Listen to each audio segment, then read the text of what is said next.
Imagine waking up one morning to discover that two of America's greatest symbols of strength, innovation, and pride, Ford and General Motors, are no longer American. That's right, the iconic companies that gave the world the Mustang, the Camaro, the pickup truck, and decades of automotive dominance are slipping out of America's hands. And who's taking control? China. This isn't a distant possibility. It's unfolding right now. The question is, how did America lose its auto crown? How did Ford and GM, once untouchable titans, fall into the grip of China's unstoppable rise? Stay with me, because this story isn't just about cars. It's about power, pride, economics, and the future of America itself. The legend of Ford and GM. Let's rewind for a moment. At one point, Ford and GM weren't just car companies, they were America. Henry Ford's Model T changed history. It wasn't just a car, it was freedom on wheels, the machine that transformed America into a modern industrial nation. GM, with Chevrolet, Buick, Cadillac, and GMC, became the backbone of American families. From farm trucks to luxury sedans, GM represented the American dream parked in your driveway. For decades, Detroit wasn't just a city, it was the beating heart of the world's auto industry. America built cars that everyone wanted. From the classic Ford Mustang to the Chevy Corvette, these weren't just vehicles. They were symbols of style, freedom, and power. At its peak, GM was the world's largest automaker. Ford was right there too. And together, they employed millions, drove innovation, and made America the global leader in manufacturing. But then, something changed. The decline begins. By the late 20th century, cracks started to appear. Japanese automakers like Toyota and Honda entered the scene with cars that were more reliable, more fuel efficient, and often cheaper. Americans began trading their big gas guzzlers for smaller, efficient imports. At first, Detroit shrugged it off. After all, nothing could replace the roar of a V8 muscle car, right? But then came the oil crisis of the 1970s. Suddenly, fuel economy mattered more than horsepower, and that's when Japan and later South Korea, Hyundai Kia, stepped in and started taking bigger and bigger slices of the American market. Meanwhile, Ford and GM struggled with bloated costs, union strikes, and outdated manufacturing models. By the 2000s, the cracks had turned into deep wounds. In 2008, during the financial crisis, GM and Chrysler went bankrupt. Ford survived, but only barely, by mortgaging its own logo. The US government had to step in with massive bailouts, and while America was fighting to keep its own auto giants alive, China was quietly preparing its move. Enter China, the new auto giant. Now here's where the story gets interesting. While Ford and GM were drowning in debt, China was investing in the future. Beijing made a bold decision. We're not just going to build cars, we're going to dominate the industry of tomorrow. That industry of tomorrow wasn't gasoline engines, it was electric vehicles, EVs. China saw what many in America ignored. The future of cars wasn't the roaring engine, but the silent battery. So while Detroit was clinging to pickup trucks and SUVs, China poured billions into EV technology, battery production, and infrastructure. Fast forward to today, and the results are staggering. BYD, Build Your Dreams, now outsells Tesla in electric cars worldwide. NIO, Xpeng, Li Auto, Chinese brands Americans once laughed at, now rivaling Western giants. China now controls over 70% of the world's EV battery production. Even Tesla itself had to build its largest factory in Shanghai just to keep up. And here's the real kicker. Ford and GM now depend on Chinese supply chains for batteries, rare earth minerals, and even parts for their so-called American-made cars. Ford and GM fall behind. Let's take a closer look at Ford and GM's struggles in this new era. Ford tried to push EVs with the Mustang Mach-E and the F-150 Lightning, but production delays, high costs, and battery shortages crushed its momentum. Ford lost billions in its EV division just last year. GM promised an all-electric future with its Ultium battery platform. But guess where much of the battery technology and materials come from? China. Even GM's partnership with Honda collapsed, leaving its EV future uncertain. In short, America's auto giants are now trapped in a cycle of dependence. They can't make EVs without China. And while Detroit is laying off workers and shutting plants, China is exporting millions of EVs at record speed. Real-world examples. Let me give you some real-world snapshots. BYD's Seal EV sedan costs almost half the price of a Tesla Model 3 and comes with more features. In Europe, Chinese EVs are flooding the market so fast that governments are scrambling to add tariffs. Even in America, dealerships are quietly warning that if Chinese EV imports are allowed freely, Ford and GM will collapse overnight. Think about that for a second. The companies that once dominated the world could be bankrupted by competitors that didn't even exist 20 years ago. The symbolism of Ford and GM. It's important to remember that Ford and GM weren't just car companies. They were cultural icons. Think about it. The Ford F-Series pickup truck has been the best-selling vehicle in America for over 40 years.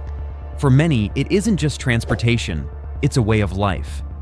GM's Chevy Suburban is so iconic that it has its own place in the US government's motorcade tradition. It's the car of presidents, Secret Service agents, and families alike.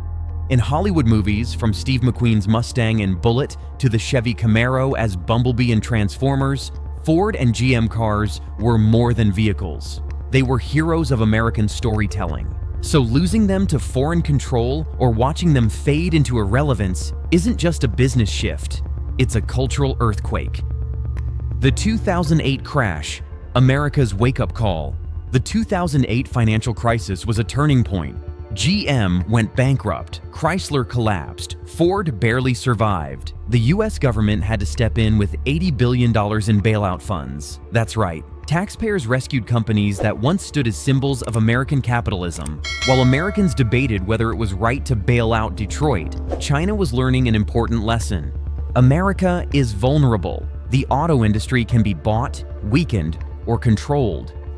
And here's the twist. China didn't need to buy GM or Ford directly. Instead, it just had to control the future tech, the batteries, the supply chains, the rare earth materials. And that's exactly what it did.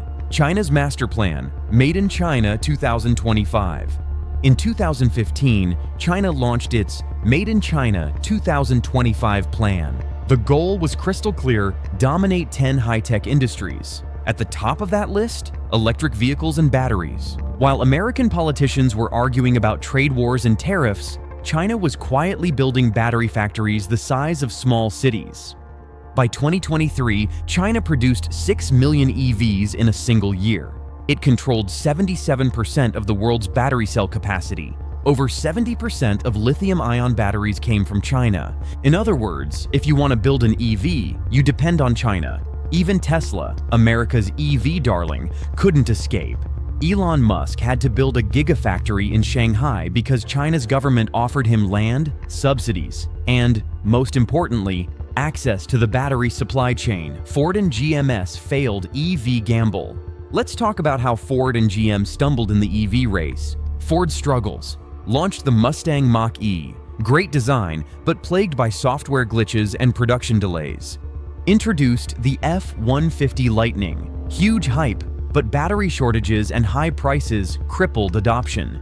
In 2023, Ford's EV division lost over $4.5 billion. GM struggles, pushed its Ultium battery platform, but rollout delays meant customers had to wait months for deliveries. Its flagship EV, the Chevy Bolt, faced massive recalls due to battery fires. Even with subsidies, GM EVs can't match the affordability of Chinese models. So while Ford and GM were bleeding cash, Chinese companies like BYD were raking in profits. Case study: BYD vs. Tesla. Here's a real-world battle worth noting: BYD versus Tesla. In 2023, BYD officially overtook Tesla as the world's top EV maker by sales. BYD's cars aren't just cheap, they're stylish, tech-packed, and reliable.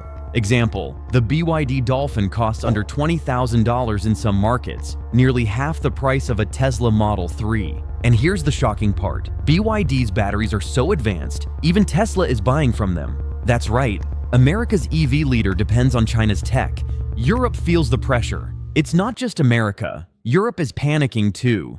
Chinese EVs have flooded Europe, making up nearly 20% of sales in some markets. The EU has launched investigations into Chinese subsidies. But here's the problem: consumers love cheaper EVs. Germany's auto industry, once untouchable, is now begging for protection.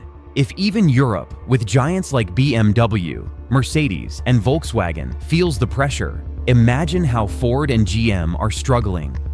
The supply chain trap. The key to China's dominance isn't just making cars, it's controlling the supply chain. Electric vehicles rely on critical minerals lithium, mainly refined in China, cobalt, mined in Congo, but processed in China, nickel, China dominates refining, rare earth elements, 90% controlled by China. So even if Ford or GM build EVs in Detroit, they still depend on China for the guts of the car. Think about that. An American-made Ford EV is essentially powered by a Chinese battery, jobs and the human impact. Now let's bring this closer to home. What does this mean for the everyday American worker? Ford and GM have already announced tens of thousands of layoffs. Entire factories in Michigan, Ohio, and Illinois are being shut down or retooled.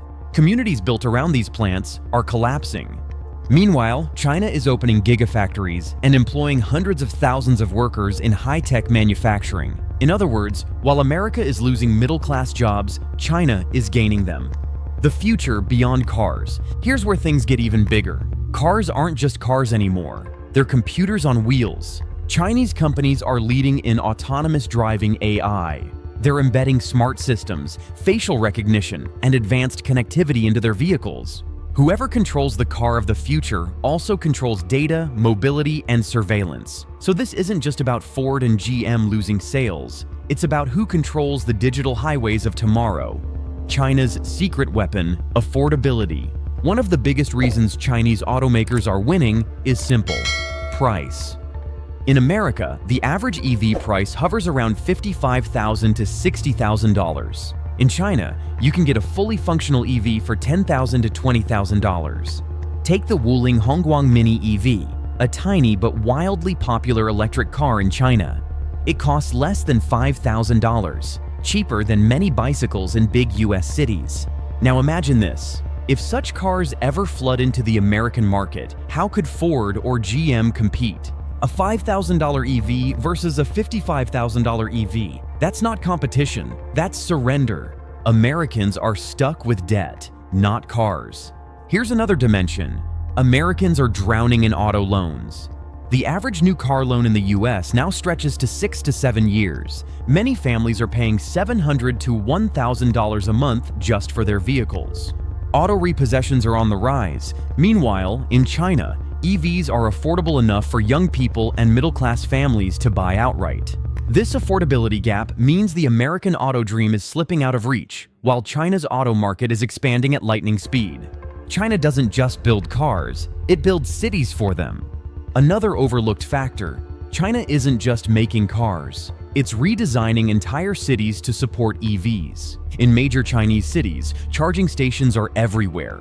Government policies mandate that new apartment complexes must include EV charging. Highways are being fitted with fast charging networks that rival gas stations in convenience. Compare that with the US, many rural areas have almost no charging infrastructure. Apartment dwellers struggle to charge EVs. Charging can still take hours, compared to a 5-minute gas refill. In other words, China isn't just ahead in cars, it's building an entire ecosystem to support them. The quiet takeover of American brands. Here's something most people don't realize.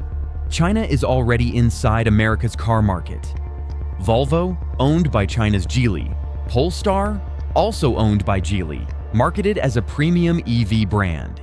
Even American companies outsource parts, chips, and batteries to Chinese firms. So even when you think you're buying an American car, chances are a large chunk of it was made in China. The national security angle. This is where the story gets really serious. Cars today are rolling computers. They collect data, location tracking, driving behavior, biometric information in some models. Now imagine millions of Chinese-made cars driving on American roads, all connected to the internet. Security experts warn this isn't just an economic threat, it's a national security risk. If China controls the software in cars, it could potentially track or disrupt transportation systems. That's why some US lawmakers are calling for bans on Chinese-made EVs, not just to save jobs, but to protect data and security. The lessons America ignored. Let's not forget, this isn't the first time America lost an industry.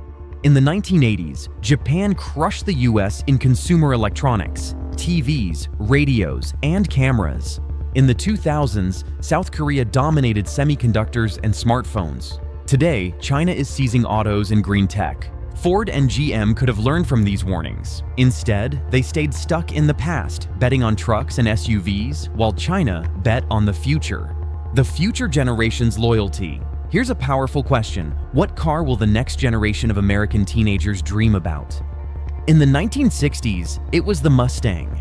In the 1970s, it was the Camaro. In the 1990s, maybe the Dodge Viper. But in the 2030s, it might be a BYD Seal, a NIO ET5, or a Chinese EV that doesn't even exist yet. Cultural loyalty fades fast when a product is cheaper, smarter, and cooler, and that's what China is offering. Why America lost.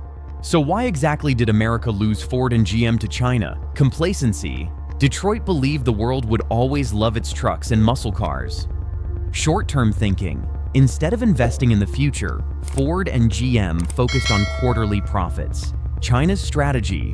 While America argued over politics, China quietly built the factories, the supply chains, and the global influence needed to win. Technology shift. America underestimated the speed at which EVs would replace gas cars. This isn't just about business, it's about national pride. America invented the automobile industry, but it may not lead it into the future. Now let's zoom out. This battle isn't just about cars, it's about global power. Whoever controls the auto industry controls massive amounts of jobs, technology, and resources. Whoever dominates EV batteries controls the next oil. Think about it. In the 20th century, nations fought wars over oil. In the 21st century, they'll fight over batteries. And right now, China holds the keys. Can America fight back? The big question, is it too late, or can America fight back? There are signs of hope. Tesla is still a global force. The US government is pouring billions into EV subsidies and domestic battery plants. New startups like Rivian and Lucid are innovating. But here's the brutal truth. Ford and GM may not survive this transition. Unless they move faster, smarter, and more boldly, their legacy will be sold off piece by piece, just like Kodak, Nokia, or Sears. The future, a world run by China's cars. Picture the future 10 years from now. Streets filled with BYD, NIO, and XPENG cars, charging stations powered by Chinese-built batteries. Even American brands like Ford and GM, relying on Chinese technology to survive. In that future, the American dream of the open road may still exist, but it will be running on a battery designed, built, and owned by China. So here's the truth. America didn't just lose Ford and GM to China. It lost its crown as the world's automotive leader. And unless something changes, unless bold steps are taken now, the next century of cars will belong not to Detroit, but to Beijing. This isn't just about cars, it's about who owns the future. So the question I leave you with is this. When you buy your next car, will it be an American legend or a Chinese empire on wheels? If you found this eye-opening, don't forget to like, subscribe, and share this video with others. Because the future is being written right now, and it's a story none of us can afford to ignore.